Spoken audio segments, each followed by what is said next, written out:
সুপ্রভাত বন্ধুরা, কেমন আছো তোমরা সবাই? আমি ভালো আছি।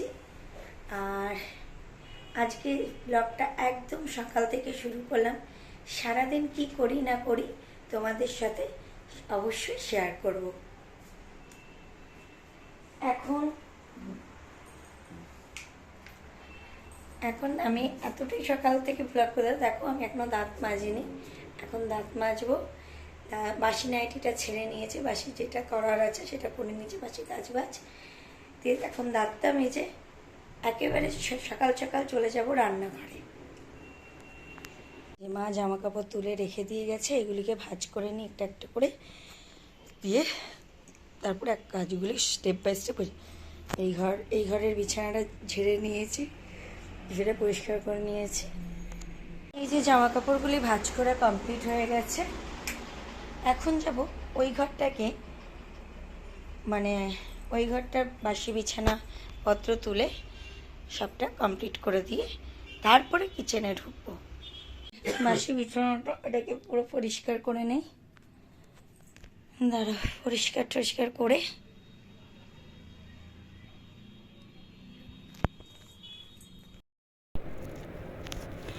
এই যে ঝটপট করে কি করছি বলো তো, বিছানাটাকে পরিষ্কার করে নিচ্ছি। মানে তাড়াহুড়ো মধ্যে বিছানাটাকে পরিষ্কার করে নিয়ে অনেকগুলি কাজ থাকে না সংসারে। দেখো, বিশেষ করে আজকে মিতালি আন্টি যেহেতু আসবে না, সেই হিসাবে আমার কাজেরও একটু প্রেশার তাড়াতাড়ি রয়েছে। তাই ওই ঘরটা পরিষ্কার করে এসে আমি চলে এসেছি এই ঘরে পরিষ্কার করতে। এই ঘরটা বিছানাটা বাসি বিছানাটা তুলে নিয়ে তারপরে আমি যাব এবার তোমাদের টিফিনটা ওই যে করে নিয়ে রান্নাঘরের দিকে চলে যাব। তাড়াতাড়ি রান্নাবান্না করে কিন্তু যে চান করে ঠাকুর পুজোটা দিয়ে নেব। ঠাকুর পুজোটা দিয়ে দিতে পারলে কী বলতো, একটা বড়ো কাজ সব থেকে কমপ্লিট হয়ে যাওয়া, তাই না? এবার প্রত্যেকটা মেয়েরই কী বলো তো, যে সব থেকে বড়ো দায়িত্ব থাকে সংসারের যাই কাজ করে না আগে ঠাকুর পুজোটা দিয়ে নেওয়া। এবার তার আগে যেহেতু আজ মিতালি আন্টি আসছে না, তাই আমাকে ঘরটা মুছে নিতে হবে, বাসনটা মুছে নিতে হবে। তোমাদের দাদাভাই এসে আমাকে জিজ্ঞেস করছিল যে তোমার এই কাজগুলি করার পরে তাহলে ব্রেকফাস্টটা করে নাও। এটাই বলার জন্য তোমাদের দাদাভাই এসেছিলো পেস্টের ইয়েটা নিয়ে, পেস্ট নিয়ে মাজন নিয়ে এসেছিলো। তাই আমি এখন তাড়াতাড়ি যে সব পরিষ্কার টরিষ্কার করে নিলাম, করে নিয়ে তারপরে কথা বলছিলাম। এই যে কাতলা মাছগুলিকে ভেজে নিচ্ছি। আজকে কাতলা মাছের পাতলা করেই ঝোল করব। দেখো, সত্যি কথা বলতে আমার মিক্সারটা খারাপ হয়ে গেছে, সেই জন্য দই কাতলা বা গন্ধরাজ কাতলা বা কাতলা মাছের কালিয়া সবসময় তো আর এগুলি ভালো লাগে না খেতে। তাই জন্য আজকে বললাম না, প্লেন কাতলা মাছের ঝোল করব, পাতলা ঝোল। আর কদিন ধরে একটু রিচ খাওয়া হচ্ছে, জানোই তো আমরা কাকা শ্বশুরের বাড়িতে গেছিলাম খাওয়া দাওয়া, এইসব কারণে না, তাই ইলিশ মাছ খাওয়া হয়েছে। তো যাই হোক, কাতলা মাছটা তোমার হয়ে গেছে। এদিকে মশলাটাকে কষিয়ে নিচ্ছি। তোমরা তো জানোই আমার মশলায় তেল ছেড়ে দিলে তারপরে আমি যে জল দিয়ে ফুটে গেলে মাছগুলিকে আমি দিয়ে দিই। এই যে মাছগুলি ফুটে গেছে, তারপরে ঝোলটা ফুটে গেছে, মাছগুলিকে দিয়ে দিয়েছি। বিটগুলিকে তারপরে তোমাদের কি বলে ভাজবো বলে ভাজা করবো, তাড়াতাড়ি ছাড়িয়ে নিই। জন্য বিট ভাজাটার জন্য এই বিটগুলিকে ছাড়িয়ে নিচ্ছি, র্যাপারে ঘষে নিয়ে বিটগুলিকে ছাড়িয়ে নিচ্ছি। তোমার করব বিট ভাজাটা বেশ রসুন দিয়ে খেতে বেশ ভালোই লাগে, সেই জন্য ওইভাবেই করছি। আগে র্যাপারে ভালো করে ঘষে নিচ্ছি। দুখানা বিট ছিল, দুখানা বিট করে নিলাম, করে নিয়ে র্যাপারে ঘষে নিয়ে তারপরে তোমরা করব। তোমরা কে কে বিট ভাজা খেতে ভালোবাসো সেটা একটু জানিও। আর এর মধ্যে হালকা একটু ঝাল আর একটু মিষ্টি দিলে এটা খেতে এমনি অসাম লাগে। মানে আর এইটা দিয়ে বেশ গরম গরম ভাত এক থালা খেয়ে নিতে কিন্তু মানে কোনো অসুবিধা হয় না। যাই হোক, তোমাদের দাদাভাই এবার বিট ভাজা খেতে খুব একটা ভালোবাসে না। তোমাদের দাদাভাই, দেখো সবার তো সব কিছু ভালো লাগে না, না? বাট আমার শাশুড়ির, আমাদের কিন্তু বিট ভাজা খেতে বেশ ভালোই লাগে। আর বিট ভাজার মধ্যে একটাই জিনিস কি বলো তো, সবথেকে কি মানে এটার মধ্যে রক্ত হওয়ার একটা ইয়ে থাকে, বিশেষ করে যাতে ব্লাড বাড়ার একটা চান্স থাকে, তাই না? এটা ব্লাড বাড়ে যাদের, বিশেষ করে যেমন আমার হিমোগ্লোবিনের পরিমাণ কম, আমার তো মানে সত্যি কথা বলতে এই বিট ভাজা খাওয়াটা ভীষণই উচিত। কারণ বিট ভাজাতে তোমার সবথেকে মেন জিনিস হলো অ্যানিমিয়া যাদের থাকে তাদের জন্য মানে খুবই উপকারী বিটটা। আর তারপরে সত্যি কথা বলতে কি জানো তো, এই যে সংসার করতে করতে অনেক রান্নাই শিখে গেছি শাশুড়ির থেকে। মানে সংসার এমন একটা জিনিস যেখানে মেয়েরা কি বলো তো, কিছুই কিন্তু মেয়েরা কিন্তু কিছু শিখে আসে না। হ্যাঁ, অনেকে দেখো শিখে আসে। এবার আমার সত্যি কথা বলতে আমার শিখে আসা হয়ে ওঠেনি, কারণ আমি এর আগেও বলেছি আমি মানে পড়াশোনা করতে করতে পড়াশোনা কমপ্লিট করতে করতে চাকরি পেয়ে গেছি, আর চাকরি করতে করতে আমার বিয়ে হয়ে গেছে। আমার আর শেখার সময় হয়ে ওঠেনি। আমি আর সত্যি কথা বলতে কোনো দিন না এই রান্না করব, এই ঘর গুছাবো আর পুজো দেওয়ার, এই দুটো ন্যাক আমার বরাবরই ছিল। কিন্তু এই রান্না করা, বাসন মাজা, এইসবের ন্যাক কিন্তু ছিল না। আর এখানে এসেও আমাকে সেরকম করতে হয়নি, কারণ আমার এখানে প্রথম থেকেই কাজের লোক ছিল। মাঝখানে কিছুদিন আমাদের ওই যে কাকিমা ছিল, সে ছেড়ে দেওয়ার পরে একটু কিছুদিন করতে হয়েছে। তারপরে তো তোমরা সবই জানো যে আমার শ্বশুরমশাই এক্সপায়ার করে গেছিলো। তারপরে ওই একদিন, তারপরে ওই সপ্তাহ মানে মানে মাসখানিকের মতন আমাকে নিজের হাতে সব কিছু করতে হয়েছে। তারপরে তোমার এই তো মিতালি আন্টিকে রাখা হয়েছে, আর মিতালি আন্টি ঘরটা আর বাসনটা মেজে দিয়ে যাচ্ছে। দেখো, ঘর মোছা বাসন মাজা হয়ে গেলে আর তো সংসারে তো আর সেরকম আছে রান্না করা, একটু কাচাকাচি করা। এবার রোজের কাচা রোজ যদি তুমি করে নাও তাহলে কিন্তু দেখবে কাচা জমে না। আর তুমি যদি মনে করো যে মানে আমরা যদি মনে করি আমরা যদি মনে করি যে না কাচা একবারে ভুর করে রেখে দেবো, একবারে কাচো, তা না। আমি যেমন একটু রোদ উঠলেই দেখলেই আমি কিন্তু যতটা পারি কেচে দিই। আর রোজের কাচাটা আমি রোজই কেচে নিই। আমি কাচা কিন্তু আমি আমার শাশুড়িকেও দেখেছি অফিস থেকে এসে যেই ড্রেসটা পরে যায় সেটা কিন্তু কেচে নেয়। এটা আমিও করতাম, যখন আমি অফিসে যেতাম, অফিস থেকে এসে ওই জিনিসটা কেচে, ওটাকে ভুর করে রেখে দিতাম না। তাতে কি হয় বলো তো, অনেকটা প্রেশার কমে যায়।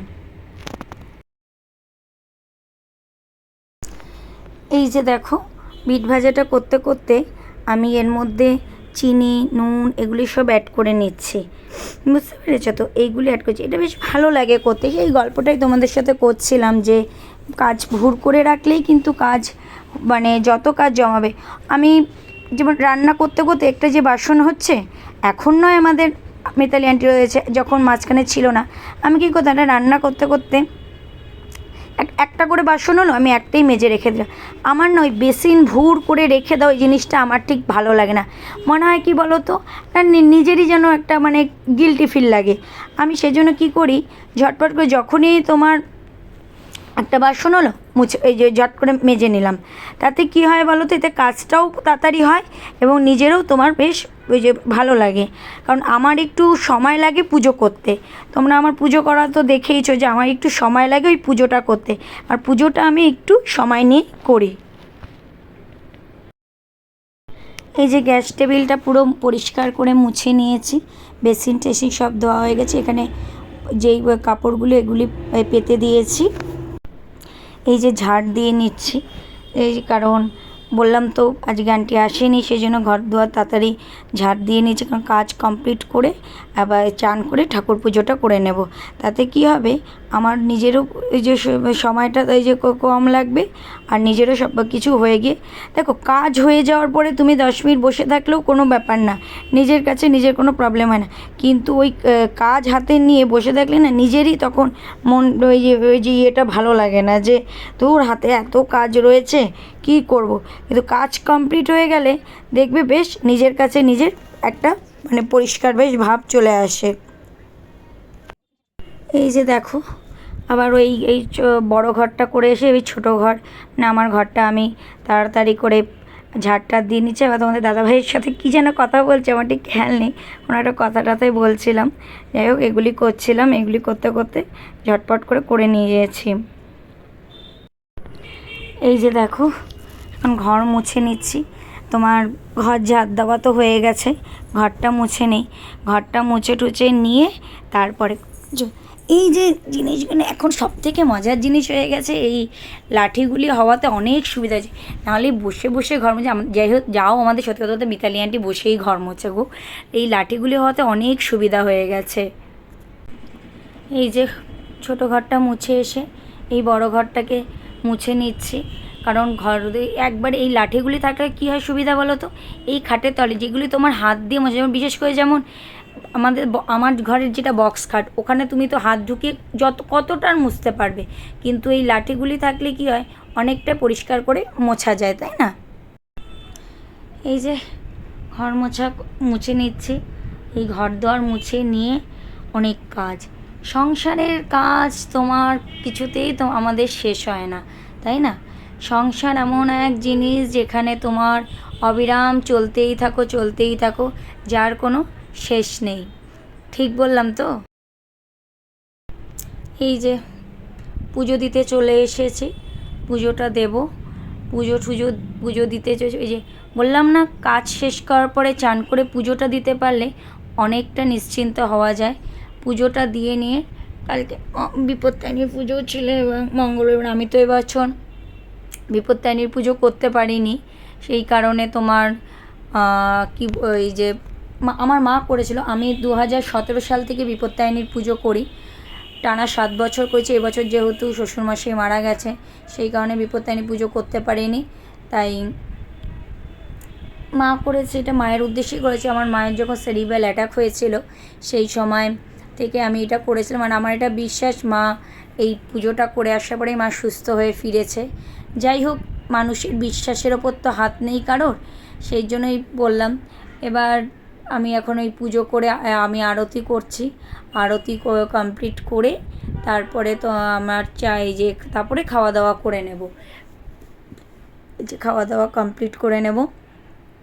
কারণ না, তার আগে আমার একটু কাজ আছে বলতে, আমি একটু গাছ পুঁতবো, যেগুলি এই যে আনা হয়েছে সেই গাছগুলিকে পুঁততে হবে, সেই গাছগুলিকে পুঁতবো।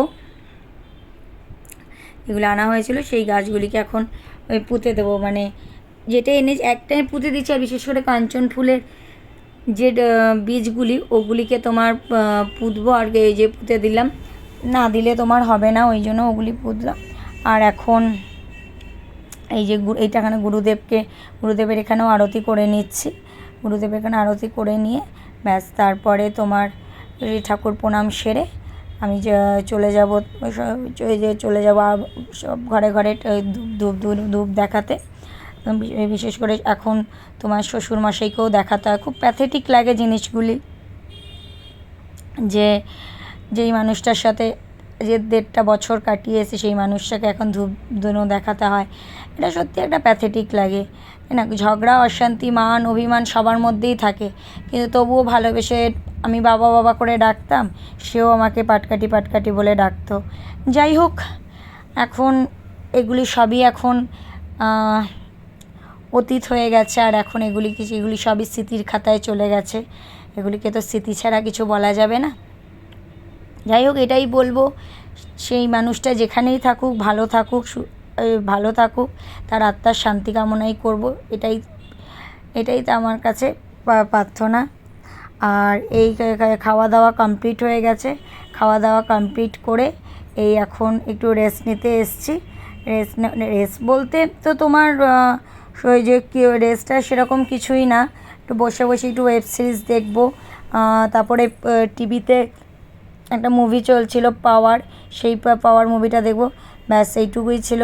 আর তোমাদের দাদাভাইয়ের এত ঠান্ডা লেগেছে যেই কারণে আর সত্যি কথা বলতে আর কোথাও বেরোনোর কথা ভাবছি না। নাহলে ভেবেছিলাম একটু মেলায় যাব, আমাদের সামনেই এখানে মেলা হচ্ছে, ওই মেলায় যেতাম, কিন্তু যা ঠান্ডা লেগেছে। দেখো, শরীর ভালো না থাকলে তোমার কোথাও গিয়ে মন শান্তি পায় না, সেই জন্য আজকে আর বেরোনো ইচ্ছা নেই। দেখা যাক কবে যেতে পারি না পারি। এবার দেখা যাক, মেলা তো থাকবে এখনও কিছুদিন, দেখি কবে যাই। আর ওই জন্য যে এই হলো এবার শ্যাম্পু করেছিলাম, সেখানে চুলটা খুলে দিয়েছি, চুলটা খুলে রাখলাম, শ্যাম্পু করেছি যে চুলটা খুলে রাখলাম, যে চুলটা শুকিয়ে যায়। এবার এই কিছু একটা কথা তোমাদের দাদাভাইয়ের সাথে বলছিলাম, আমার ঠিক খেয়ালও নেই। যাই হোক, কিছু একটা কথা মনে হয় বলছিলাম। আর